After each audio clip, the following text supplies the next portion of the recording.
부산시가 올해를 빈집 정비의 원년으로 선포했습니다. 매년 폭발적으로 증가하는 빈집을 더 이상 규제에 묶여 방치하지 않고 더욱 적극적으로 나서겠다는 의지로 보이는데요.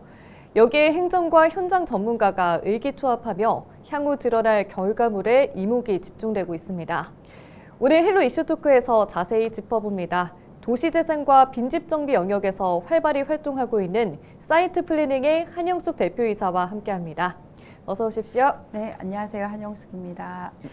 네, 대표님께서 또 도시재생 영역에서 또 활발히 활동하고 계시다고 들었습니다. 또 운영하고 계시는 건축사무소의 그 지향점이 빈집에 있다고 하셔서 저희가 모셨는데요. 또 건축가이자 대표님께서 어떤 일을 구체적으로 하시는지 설명 부탁드립니다. 예, 어떻게 보면 부산이 6.25 이후로 계속 피난민과 그리고 경제개발 과정에서 어떻게 보면 계획적으로 집들이 들어선 게 아니라 폭력적으로 아니면 민간이 임의적으로 집이 들어서다 보니 기반 시설이 굉장히 약한 도시잖아요.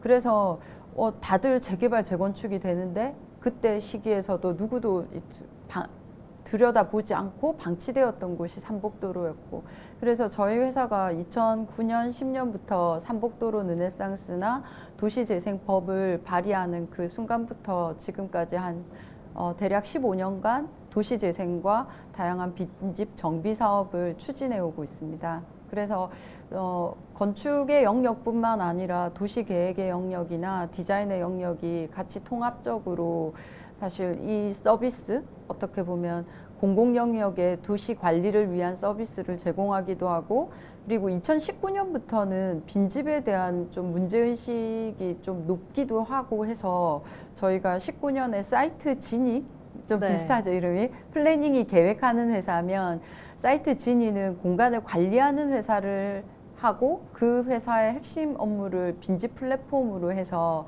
지금까지 운영하고 있습니다. 네. 네. 그럼 지금까지 좀 빈집이나 도시재생 관련해서 진행하신 공적인 프로젝트가 있다면 어떤 것들이 있을까요? 네, 우선 그 부산시가 빈집에 대한 인식이 굉장히 높았던 게 아마 김길태 사건 이후이기는 하지만 가만히 보시면 삼복도로 르네상스 사업들 2010년부터 시작된 사업에 시비를 들여서 이렇게 정비해간 사례들이 대부분 빈집을 조금 복지관이거나 센터이거나 주차장이거나 공원으로 바꾼 사례가 대부분입니다. 네. 그래서 저희가 사업을 할 때 보면 동네 중심 공간인데 방치되어 있다. 그러면 공공에서는 그래도 삼거리, 사거리변에 있는 이 중심 공간이 방치되면 훨씬 더 지역사회에 미친 악영향이 크니까 이런 공간들을 매입해서 그 지역사회 노인복지회관이라거나 지금 장기려 더나눔센터, 이바구 공작소 그런 곳들이 그 당시에 빈집들을 정비하면서 그런 공적인 지원 기능들을 넣게 되었고요.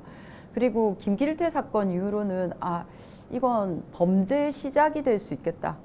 그래서 지금 부산에서 좀 본격적으로 시에서 노력을 해서 빈집 정비와 함께 그 가로를 정비하는 셉테드 사업이라고 있습니다. 그래서 범죄 예방 디자인 사업이란 이름으로 셉테드 사업을 할 때 직접 어떻게 보면 길이라는 게 좀 넓고 잘 연결되어 있으면 사실 그 길에는 많은 사람들이 오가고 있기 때문에 문제가 없는데요. 경사진 대지 내지는 임의로 만들어진 대지와는 항상 막다른 길이 있어요. 네. 그리고 막다른 길 끝에 화재거나 아니면 범죄, 비행 청소년이 있다거나 했을 때 그건 이제 지역사회 문제로 커지게 되죠. 그래서 저희가 그 범천동 지역에 그 셉테드 사업을 추진을 하면서 느꼈던 게 과연 그 일을 공공이 다 해결할 수 있을까? 민간의 주택, 어떤 사례였냐면 막다른 길 끝에 있는 집이 빈집이었어요. 네. 근데 이 길만, 이 집만 만약에 공공사업으로 길이 된다면 그 큰 길하고 면할 수 있는 그 동네 자체가 이제 막다른 길에 있는 동네 사람들이 아니라 큰 길하고 연결되는 동네를 만들 수 있었는데 그 빈집을 매입하기 위해서 엄청 노력을 했거든요. 근데 매입하지 못했습니다. 네. 가족들의 반대. 네. 그래서 공공사업에서는 일단 공공이 사업을 한다라고 했을 때 민간의 반응은 굳이 왜 내가? 우리 집 말고 옆집 하세요라고 할 정도로 사실 좀 배타적이거든요. 그래서 민간이 나설 때는 오히려 우리가 좀 살려고요 라고 했을 때는 오히려 훨씬 더 사람들이 마음을 여는 걸 보고 이건 공공이 아무리 노력해서 해결되는 문제가 아니라 민간이 해야 된다라고 결심하게 됐어요. 말씀해주신 것처럼 좀 빈집 증가에 대해서 최근에 또 부산시에서도 사회적인 관심이 좀 높아지고 있는 것 같습니다. 또 부산시에서 개최하는 회의에 많이 참여하셨다고 들었는데요. 좀 몇 가지 주목할 만한 회의와 내용이 있다면 짚어주시죠. 네, 사실 부산시에서나 아니면 부산시 의원님들이 노력하셔서 지금 현재 무허가 빈집의 경우에도 빈집으로 인정받게 되는 어떤 상황이 이렇게 되었고요. 그래서 빈집에 대한 관심이 높아서 국토부에서도 빈집 정책에 대해서 관심, 농림부, 그리고 지금 부산시 이렇게 여러 군데에서 관심을 갖는데 제가 회의를 가면서 좀 특별하다고 여긴 건 무허가 빈집이 많은 도시, 그러면 국토부에서 관심을 갖고 전수조사를 했는데 모든 도시가 많은 게 아니었어요. 부산이 특별히 많은.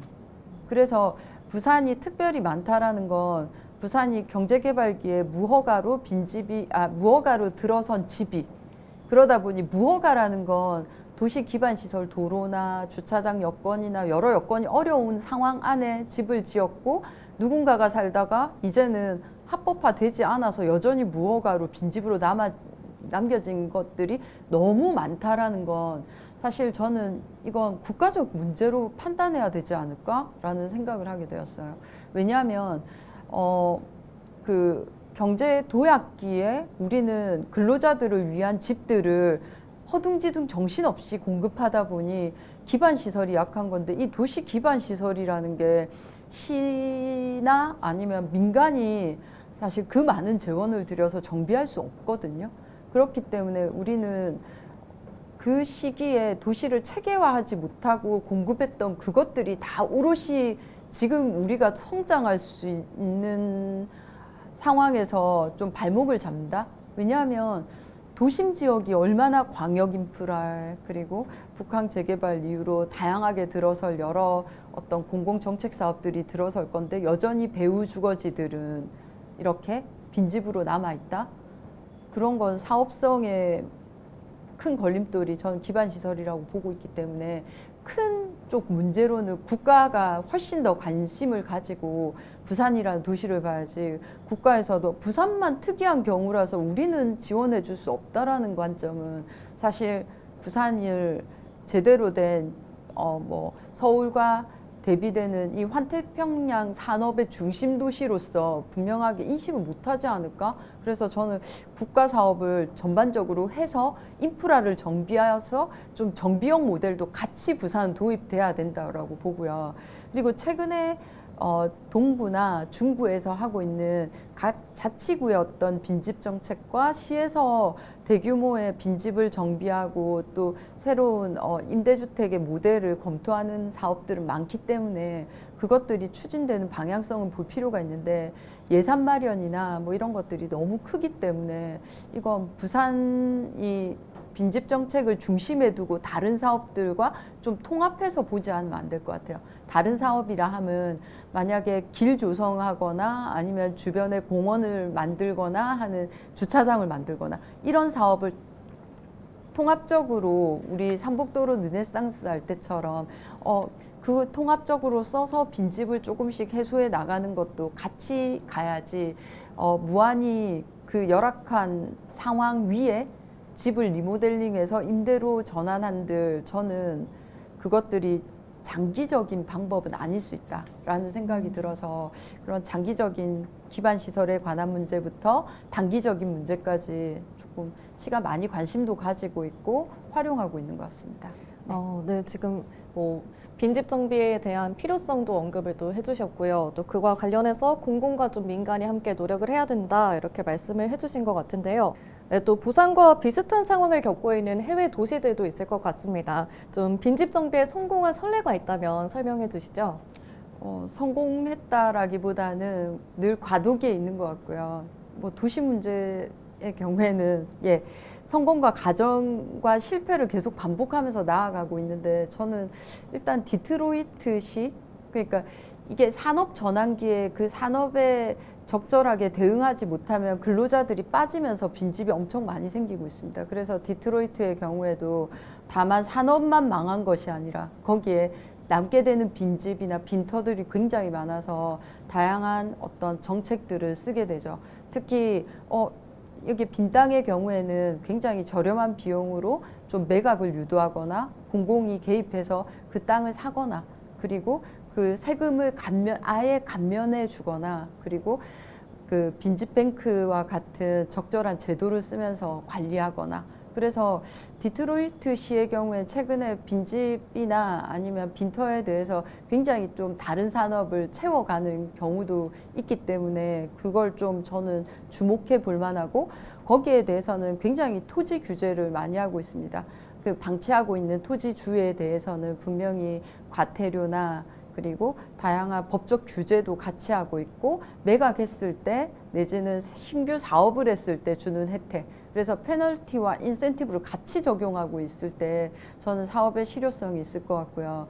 그리고 빈집을 활용하는 건 아마도 일본의 소도시들이 뭐 나오시마나 아니면 시모노세키나 도지바나 뭐 이런 곳들이 이곳들을 정비해서 좀 어느 정도 그 뭐 에어비앤비와 유사한 어떤 숙박을 하게 되는 그래서 마을 호텔의 개념을 갖고 운영을 하는 사례도 있고요. 지금 그런 사례들이 있기는 한데 부산의 어떤 현실에서 뭐가 맞을까요? 라고 얘기를 해보면 부산의 빈집이 폐가와 공가가 있다라면 폐가가 굉장히 많기 때문에 폐가는 공공사업하고 적극적으로 그리고 공가의 경우에는 더 이상 부모님이 돌아가시거나 해서 남겨졌는데 집은 너무 멀쩡한 공가의 경우에는 빈집뱅크를 써서 지금 중구청에서 부산 중구청에서 하고 있는 그런 빈집 정보를 제공해서 수요자들하고 연결하고 그것이 부동산 그 지역의 부동산하고도 연계되고 하는 식의 사실 민간 트랙이 활성화될 수 있도록 계속 유도하는 사실 그렇게 내 집을 누군가한테 주기 싫은데 임대료 얼마 받는다고 하기 싫어라고 할 수도 있겠지만 저는 그럴 경우에는 너무 오래 방치하시면 이제는 과태료가 붙게 됩니다라는 좀 강력한 정책을 써서라도 우리가 폐가가 아니라 공가의 경우에는 어떻게 보면 도시의 우리의 자원이잖아요. 공간 유휴 자원으로 볼 수 있는데 그것들이 굉장히 효율적으로 활용될 때 지역도 좋고 나도 좋고 우리도 좋다라는 인식을 우리 뭐 이 전체 시민들이나 공동체가 분명하게 인식해야 될 것 같아요. 또 부산시가 빈집을 공공 매입하겠다 이런 내용도 밝혔거든요. 네. 예산 규모나 실질적인 효과에 대해서는 어떻게 생각하시나요? 네, 지금 계획으로는 한 뭐 250채, 내년에 250채, 그리고 뭐 27년에는 300채 이렇게 계속 이렇게 정비를 해가면 사실 이 규모는 그 전에 우리가 재생 사업을 하거나 햇살 둥지 사업 조금씩 시행하던 거랑은 좀 차원이 다른 대대적인 지원이거든요. 그렇기 때문에 분명히 정책 효과도 있을 거고 이 집을 가진 사람들이 그런 사업과 연결해서 조금 집을 정비하거나 좀 매매하겠다라는 생각을 할 것이기 때문에 굉장히 저는 좀 좋은 기회가 아닐까라고 생각을 하고 있고요. 부산이 이것과 유사하게 굉장히 대대적으로 빈집을 정비했던 사례가 지금 영도의 봉산마을의 사례일 것 같아요. 네. 봉산마을의 도시재생사업장의 한 30% 가까이가 빈집이었거든요.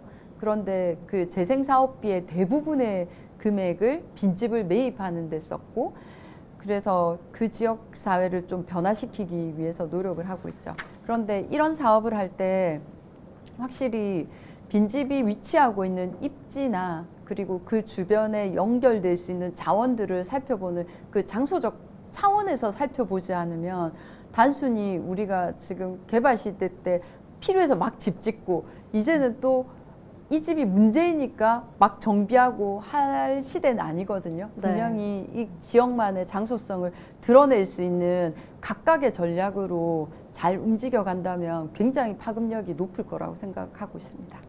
네. 네, 각각의 좀 전략이 필요하다 네, 이렇게 네. 말씀을 해주셨고요. 또 행정과 좀 현장 전문가와 행정에서 바라볼 때 빈집 네. 정비를 바라보는 관점이 좀 다를 것 같습니다. 네. 좀 성공적인 사업을 위해서 서로 배려하거나 고민해야 할 부분은 어떤 부분이라고 보시나요? 저는 사실 빈집의 경우에는 민간 트랙으로 좀 넘어가야 된다. 왜냐하면 공공이 워낙 큰 고민거리이기 때문에 사업비를 책정하기는 하지만 그거는 민간의 자산이거든요. 그래서 민간이 이것을 활용하지 않을 때 문제가 됩니다라는 시그널을 주고, 그리고 지금 방치하고 있을 때 더 큰 문제가 됩니다라는 얘기를 지속적으로 해서 민간이 해야 되지 공공한테 책임을 떠넘길 수 있는 부분이 아닙니다. 가령 저희가 그 빈집을 만약에 리모델링하는 사업을 하게 된다면요, 공공 재원을 투자하는 순간 쉽게 말씀드리면 빈집에 뭐 작은 채를 정리한다 그럼 한 30평 기준 5천만 원 정도에 들어가요.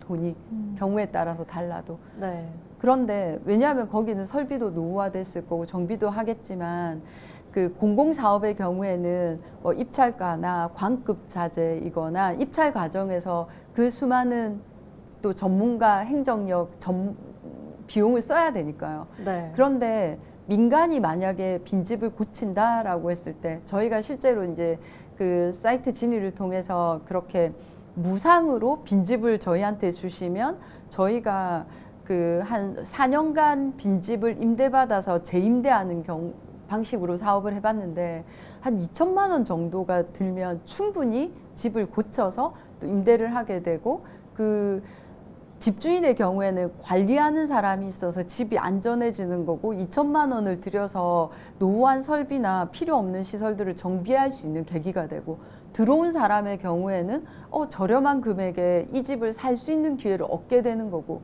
그런데 이게 공공이 하는 순간 이것은 제가 투입 비용만 뭐 5천만 원, 2천만 원으로 얘기했는데 공공의 경우에는 이것 말고도 수많은 인력들이 같이 붙기 때문에 저는 그 사회적 비용이 너무 크다고 봐요. 그래서 분명히 일본처럼 빈집뱅크의 경우에는 어떤 공공에 위탁받는 구조도 있지만 이것들이 사회적 필요성이 있다면 분명히 민간에서 사업을 좀 크게 해서 그런 빈집을 관리하는 방식으로 좀 임대업이나 플랫폼이나 이런 것들이 좀 생겨날 필요가 있는 것 같습니다.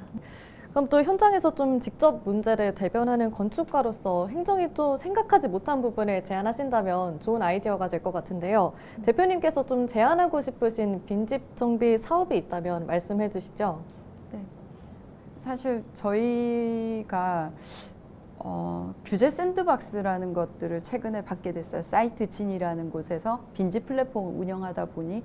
그래서 이런 규제 샌드박스를 통해서 저희가 그 농촌의 협동조합이 아니더라도 빈집을 좀 거래할 수 있는 기회를 이제 조금 법적으로 이제 지위를 갖게 돼서 운영을 하게 되었는데, 저는 이게 그런 민간 플랫폼을 좀 활성화시키는데 정부 정책이 시도되었으면 좋겠다라는 생각이 들고요. 현재는 지금 LX와 그리고 한국부동산원에서 빈집을 통합 관리하고 있기는 합니다. 그런데 그 공공의 플랫폼에서 거래가 활성화될 수는 있더라도 그 집주인의 경우에는 원거리에 있고, 그러니까 뭐 남의 집이 빈집이 있는데 본인은 서울이나 뉴욕에 살고 있는 경우, 그럴 경우에는 이 집들을 어떤 식으로 믿고 맡기고 위탁할 수 있는, 그런데 지금까지 그 지역의 부동산들이 그런 일들을 조금 암암리에 왔는데 그 지역의 부동산마저 현재는 굉장히 이제 농촌 지역의 경우에는 또 연로하고, 그리고 그 플랫폼이라는 게 플랫폼형으로 바꾸고 있기 때문에 훨씬 더 이 빈집을 위탁 관리하는 플랫폼 회사들이 앞으로는 더 많이 필요할 거라고 보고 있고, 그런 플랫폼 사업에 정부가 적극적으로 지원하면 좋겠다는 생각이 들고 있습니다. 네, 여기까지 듣겠습니다. 오늘 말씀 감사합니다. 네. 네, 안개 속 빈집 실태가 점차 드러나고 있습니다. 관련 법과 제도의 정비가 하루빨리 이뤄져 부산시 빈집 정비 청사진이 현실이 되길 기대해 봅니다. 오늘 헬로 이슈 토크는 여기서 마칩니다. 시청해주신 여러분 고맙습니다.